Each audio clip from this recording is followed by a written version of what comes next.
Ya estamos de vuelta acá en la Hermandad con un caso impresionante.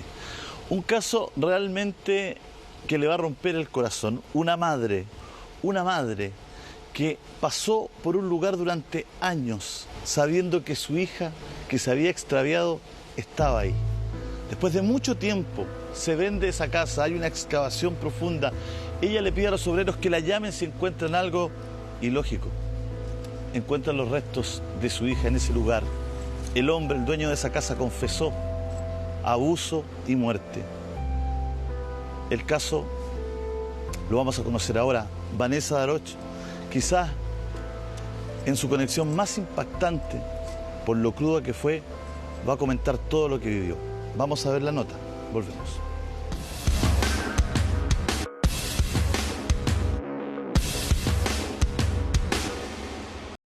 A continuación, en contacto con la Hermandad.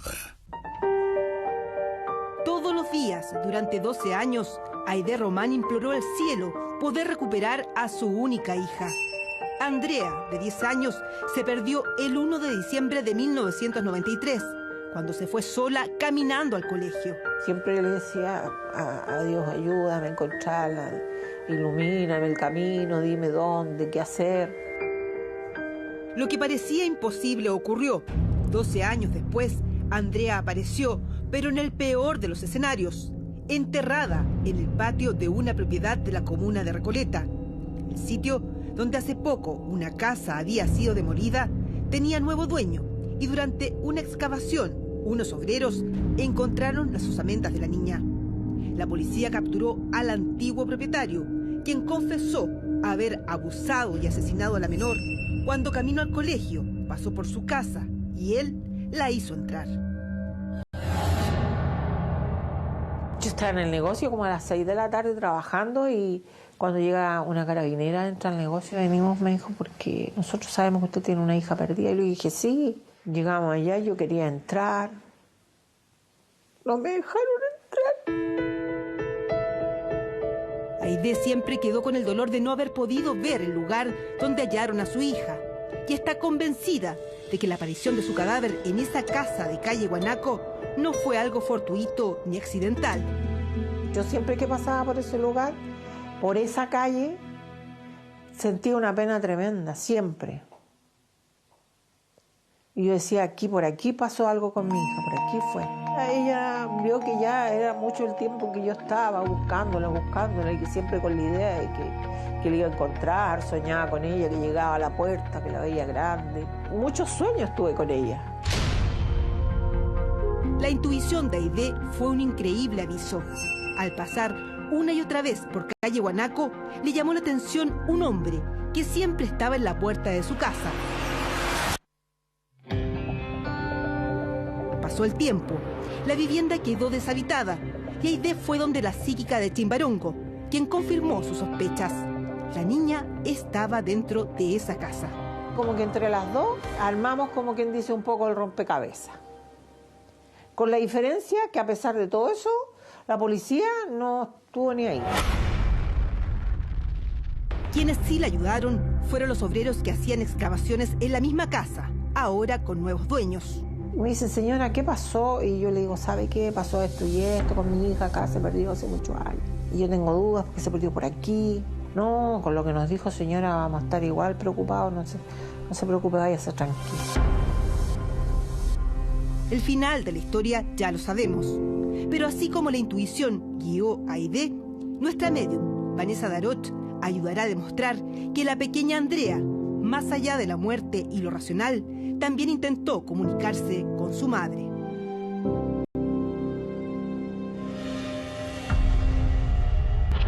Reencuentro estremecedor. La Hermandad.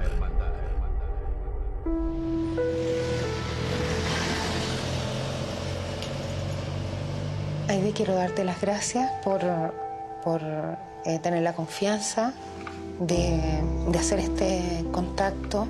Es un contacto distinto porque casi siempre en todos los contactos, cuando veo a la persona con la que vamos a hablar, casi todos están felices en el lugar donde están. Ella no. Ella siente que la quitaron de tu lado. Para mí sería muy fácil decirte, ella está bien, está feliz, está tranquila, pero no es así. Ella siente que le sacaron a su mamita del lado.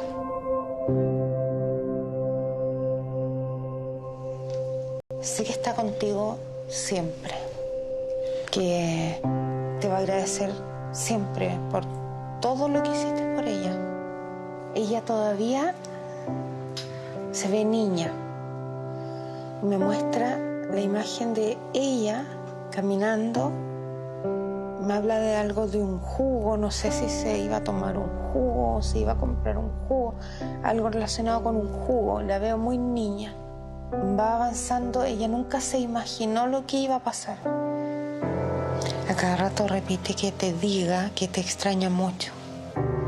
Dice que tú eres la mejor mamá, la más linda.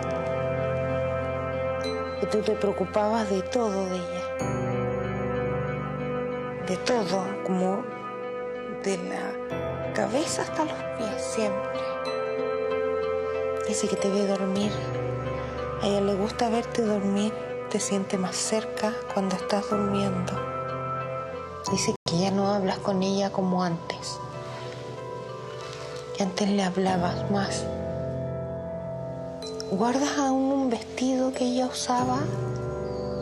Que era como que le gustaba mucho. Un vestido que ella se veía muy linda. Sí, hay algunas cosas que tengo, otras las regalé. Pero hay cosas que son de ella que están guardadas todavía. ¿Guardaste algo con su letra, como un cuaderno, una libreta? Sí, también hay unas cosas chicas con cosas que ella escribía en papeles, unas tarjetas que escribía cosas atrás. Hay una tarjeta que me regaló para el Día de la Mamá, que la hizo ella. ¿También la tienes guardada? Sí, también está. Dice que pasaste muchas veces por fuera. Que ella veía que pasabas por fuera. Ella en un sueño algo te dijo.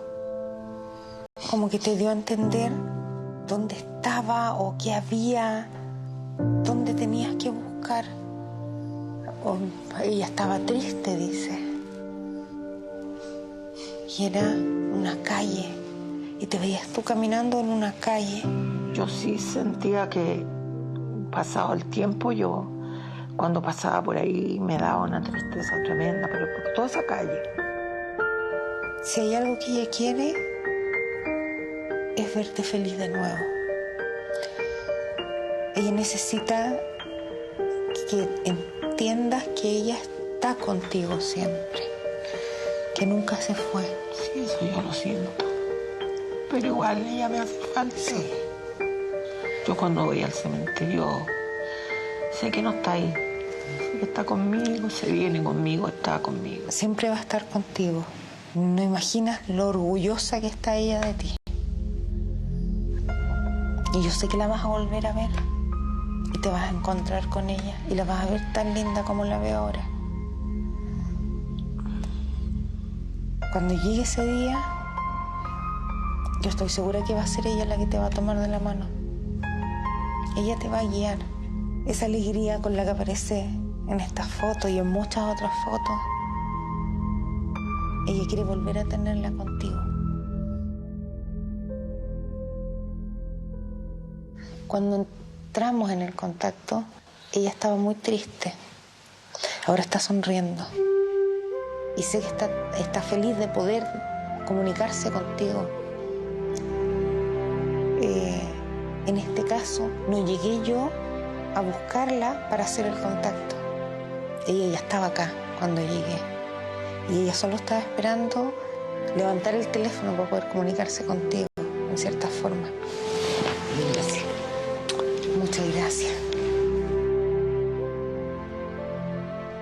Lo increíble de este contacto es que no solo en la casa de su madre, Andrea se hizo presente. Con Aide y Vanessa fuimos al lugar del crimen, ahora parte de esta empresa, y algo mágico ocurrió. Nos dejaron entrar al patio donde aparecieron los restos de la niña, y este canasto de flores que alguien puso está en memoria de la pequeña. Al revisarlo apareció algo que Aide reconoció y que nadie sabe quién puso ahí. Esto me llama la atención porque yo sabía que yo tenía un juego castañuela en la casa. Y esas castañuelas son muy Y antiguas. por eso te digo, lo más probable es que la Andrea la andaba leyendo en su mochila. Sí. Pienso yo. Sí. Es raro. Fue la señal que Aide esperaba, porque es increíble que 13 años después del hallazgo del cadáver de su hija y de la total remodelación del lugar, apareciera este objeto de Andrea frente a sus ojos. Un signo patente de un reencuentro estremecedor que demuestra que cuando el amor entre una madre y su hija es infinito, algo sobrenatural, más allá de la muerte, siempre puede ocurrir. La hermandad.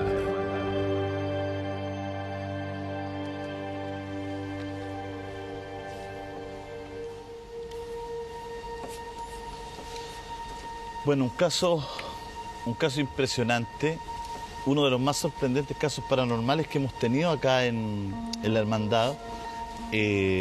La verdad es que el relato de la madre cada vez que pasaba por ese lugar, sintiendo algo, sintiendo la conexión, sabiendo durante más de 10 años que ahí estaba su hija, es impresionante, Vanessa. Es un caso súper especial porque aquí es donde está representada la intuición de madre. O sea, ella sin saber qué pasó, sin saber qué le pasó a su hija, sin tener noción de si había sido por manos de tercero, un accidente. Sin embargo, cada vez que ella pasaba por ahí, ella dice, yo sentía pena. Y esa pena que sentía era la misma pena con la que nos recibe su hija al hacer el contacto. Tantas veces ella... Hay algo muy mágico en esto, muchas cosas mágicas pasaron en este contacto. Aide primero, si se ve en la nota también, ella estaba como... Se ve dura, se ve como una mujer contenida. Y es justamente porque, por todo lo que pasó ella, yo creo que también se hizo fuerte. Y todo lo que ha pasado en su vida la ha hecho fuerte. Estábamos hablando de la sincronía hace poquito. Y este caso a mí me lo demuestra totalmente. Porque, primero, ella de tener tantas ganas de encontrar a su hija, que no perdió nunca esa lucha hasta que fue a ese lugar donde estaban construyendo esa empresa y le dice, si encuentran algo, por favor, avísenme, mi hija se perdió.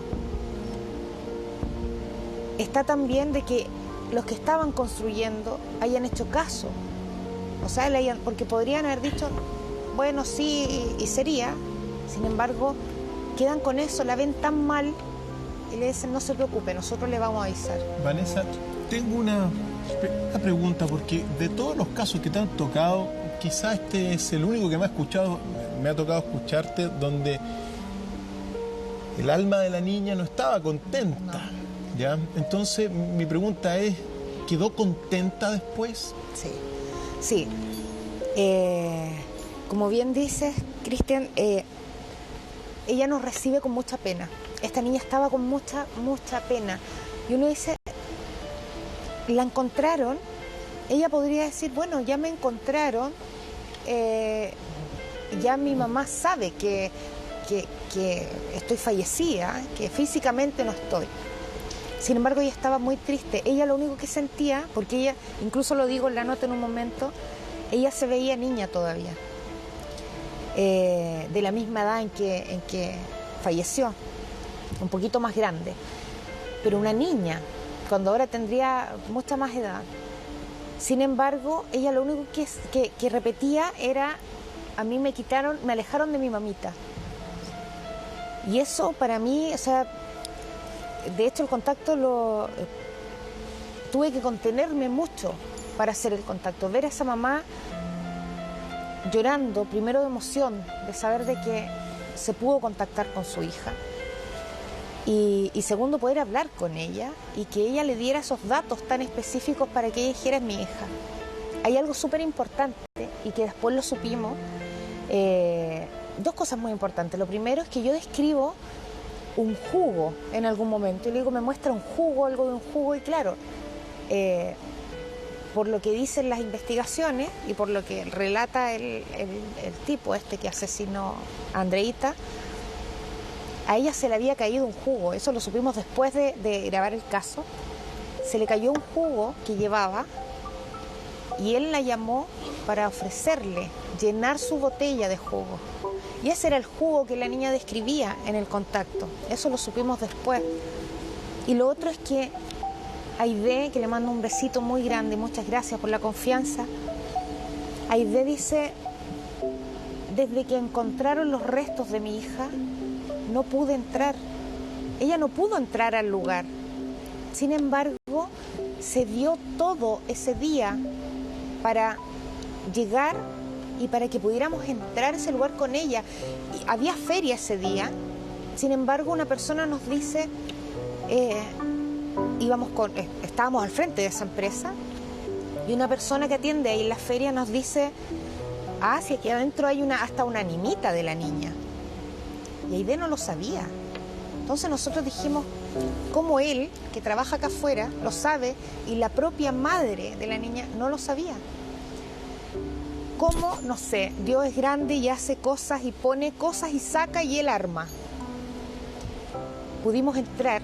Ella por primera vez después de que encontraron a su hija, pudo estar parada en el lugar donde fue encontrada. Todo nació de este contacto. Ella no se lo imaginó nunca.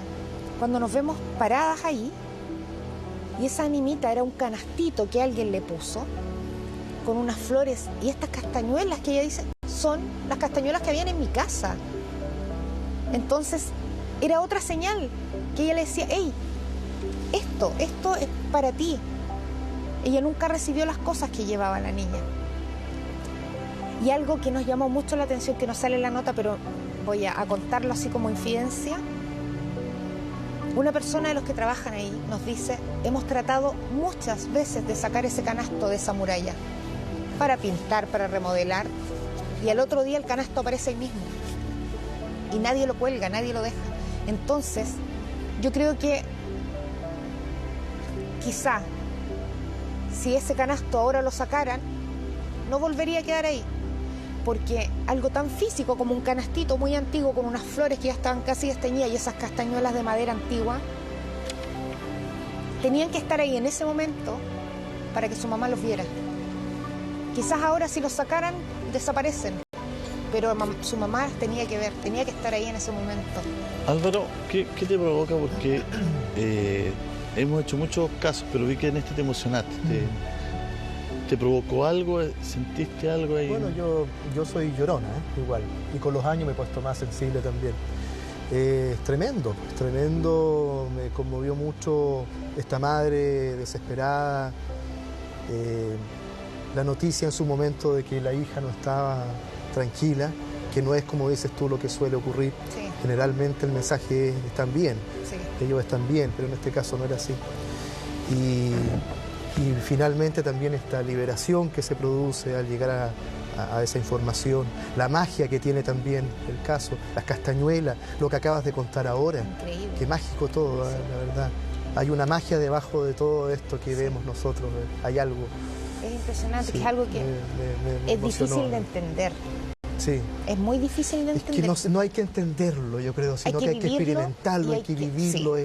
Es algo que no pasa por el sedazo de Sí. de nuestra mente racional tan contaminada Sí. muchas veces. También vale la pena mencionar el trabajo de la psíquica de Chimbarongo. Sí, por supuesto. Y también tu trabajo. ¿Por qué? Porque, mira, sea lo que sea, las grandes policías del mundo, me refiero a la policía de Estados Unidos, a la de Rusia, a la de China, están trabajando con departamentos de investigación psíquica. Sí.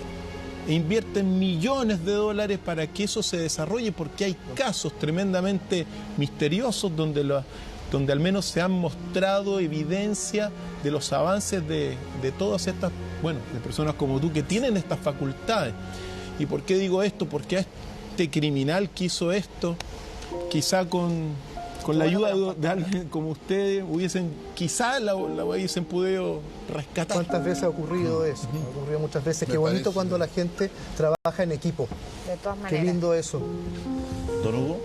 No, sí, hay una cosa, yo estoy totalmente de acuerdo con lo que aquí se ha dicho y hay que sacar una conclusión, lo que acaba de decir el doctor Fay. En las escuelas de la PDI, de Carabineros, en la Escuela de Derecho, en Medicina, debería abrirse cátedra precisamente para este tipo de estudios, porque se ven los resultados e incluso se consultan a ellos, pero no tiene ninguna validez jurídica, nada de lo que se consulta. ¿Le han llamado a usted alguna vez, Vanessa, a testimoniar? Jamás. No. Entonces, evidentemente que esto es una necesidad y debería avanzarse en este sentido. Yo sé que existen profesionales, tanto policías como médicos, que estiman que estas situaciones son posibles. Ellos no pueden dictaminarlo, pero que son posibles porque científicamente no tienen explicación. Ahora, respecto a la intuición de una madre, la historia de la humanidad nos enseña muchísimos casos. Eso es un hecho totalmente verdad. En otros países, en algunas universidades, en el departamento de psicología moderna, existen estas cátedras. Claro, y existe también estos laboratorios de parapsicología serios, por supuesto, investigación. Nos falta mucho todavía. Gracias, Vanessa, por la disposición, por entrar en estos temas que son muy complejos y me imagino que son muy desgastadores. Vamos a ir a un tema que nos sorprende, que es muy actual. La semana pasada, de hecho, estuvo muy bullado este caso. El Papa bajo amenaza, 40 segundos.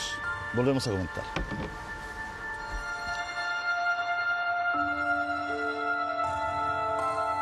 A continuación,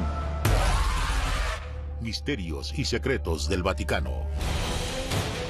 Este es el video que estos días ha causado conmoción en el Vaticano y en el mundo cristiano.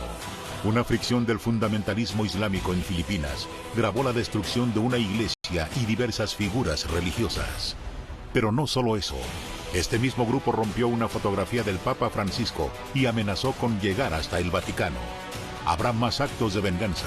Recuerden, descreídos, estaremos en Roma, haremos venganza. Dice en tono amenazante el terrorista, apuntando con el fusil la fotografía del Papa. Si se llegara a concretar esta amenaza, podría ser el comienzo de la anunciada guerra de civilizaciones. Islamismo radical enfrentado con la civilización cristiana occidental. ¿Real o no? Usted decide. Bueno, un tremendo tema. Hablábamos del final de la iglesia en algún minuto que se puede enganchar con esto. Hablábamos un poco de las conspiraciones. ¿Está bajo amenaza el Papa? ¿Cuál es tu impresión, Hugo?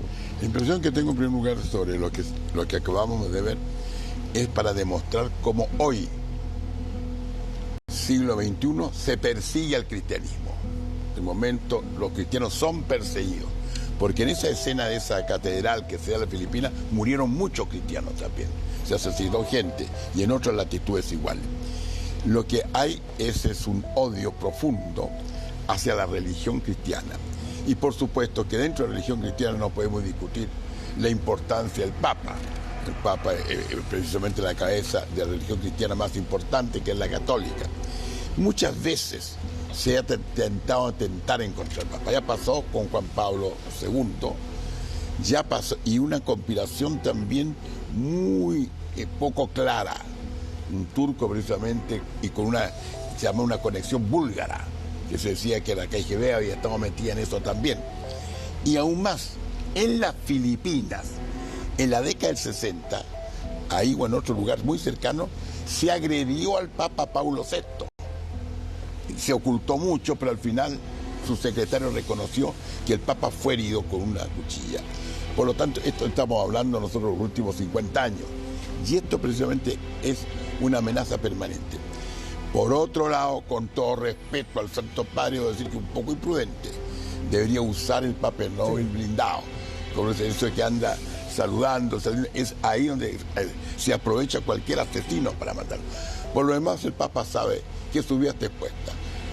Él sabe, como vicario de Cristo, que precisamente eso puede ser el precio que tenga que imitar a Cristo en el sentido de morir mal. No sería el primer Papa, por lo demás en la historia. Pero de todo caso, el martirio debe ser siempre a costa de prudencia, no andar exponiéndose. Yo no es que quiera criticar al Papa, pero estimo en que hay cierto grado de presión. Pero ahí está el odio, y no es primera vez. Cuando Mahomet II, doctor Fay, se tomó Constantinopla en el año 1453, amenazó que al año siguiente haría bastar su caballo en el altar mayor de la Basílica de San Pedro. Parió una mula, lo que no era común en Roma, todo un eclipse, todo el mundo asustado. Afortunadamente, 3 años más tarde, en 1456, en julio, en la ciudad de Belgrado, el ejército húngaro, dirigido por Juan Juniade, logró derrotar a Mahomet II, quien falleció al poco tiempo después. O sea, hubo que detenerlo. Se necesita actualmente, y esto yo debo reconocer y retiro homenaje al bastión oriental, precisamente, que hay del cristianismo en Hungría, Eslovaquia, Polonia, que precisamente están alertas respecto a este asunto, porque no, ellos tienen experiencia histórica de lo que es el avance de un sectarismo realmente fanático que podría causar grandes daños. Yo no condeno en este momento, por supuesto, a los árabes. ¿Usted recomendaría al Papa Francisco que usara el papamóvil blindado? Sí, por supuesto. Y además creo también, yo respeto mucho a los musulmanes, porque la religión no es violenta. Oiga, don Hugo. Pero lo que pasa es que estos pequeños grupos son precisamente los que causan daño. Por lo tanto, ¿usted cree que él está bajo peligro? Sí, señor. Yo creo que está bajo peligro, porque siempre se expone el Papa al peligro.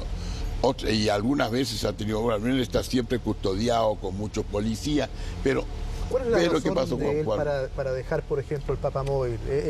No, si el papamóvil existe, lo que pasa es que no es blindado. Claro, hay uno blindado. Entonces, al menos en Roma, él, para saludar a la gente que cariñosamente hace. El Papa es muy cercano. Entonces le gusta ese contacto de piel con las personas que lo van a ver. Y precisamente él, para que se demuestre más la cercanía que él tiene como padre para su rey. Esa es la razón por la cual el Papa muere. Cristian quería decir algo. Sí, más bien dicho, tratando de entender un poco lo que dice nuestro querido Hugo.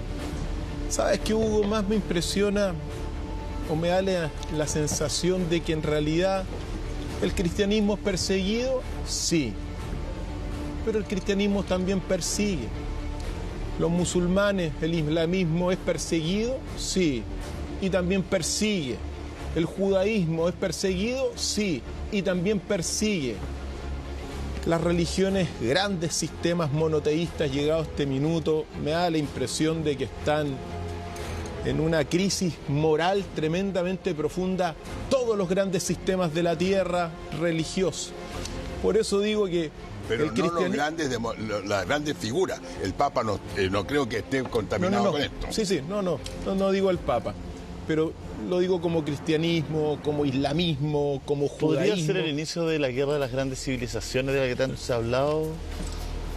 Mira, guerra entre civilizaciones han habido todo el tiempo. La historia es un ir y venir de grandes guerras de civilizaciones. Lo que hoy día nosotros desde mi punto de vista estamos en una guerra mundial en cuotas, como lo dijo Francisco también, que está enfrentando sobre todo al mundo del Islam con el mundo del occidente, europeo, estadounidense y también Canadá y Australia. Pero aquí hay un detalle fundamental desde mi punto de vista, porque se asigna la culpabilidad de todo esto a ISIS. Y uno tiene que decirlo, pues, querida hermandad. El origen de ISIS en realidad está de la mano de todo Occidente. Es decir, el mismo Estados Unidos y una treintena de países de la órbita occidental han financiado durante los últimos años al Estado Islámico. Entonces, ¿por qué uno tiene que decir eso? Recordar, por ejemplo, que después de todo el ataque de la OTAN a Libia, las armas de Gaddafi en Libia partieron derechito al Estado Islámico vía Turquía. Entonces, ¿por qué uno dice esto? Porque uno tiene que tener mucho cuidado quién está detrás de estos actos realmente. Detrás de ISIS, sobre todo, hay mercenarios financiados en muchas ocasiones por parte de fuerzas occidentales. Por lo tanto, claro, si aparece un ISIS haciendo esto, atentando contra el Papa, división y justificación de lo que se quiere. Muchos quieren que es una guerra permanente entre civilizaciones, en este caso... No, pero en todo caso, esta sería acción de los políticos, no religiosa. No es persecución de una religión a otra. Que sería como si le echáramos la culpa a todos los musulmanes de lo que hace ISIS, de lo que pueden hacer algunos cristianos, dirigentes mundiales que son políticos anticristianos. Muy bien. No podemos por atribuirse supuesto a la religión. Querida hermandad, brujerías, magia negra es el tema central de nuestro programa de hoy. Cualquiera puede ser víctima de un hechizo. ¿Cómo deshacer esos hechizos? Vamos a hablar de todo. Hacemos un pequeño corte comercial. Volvemos. Esto sí que aquí va.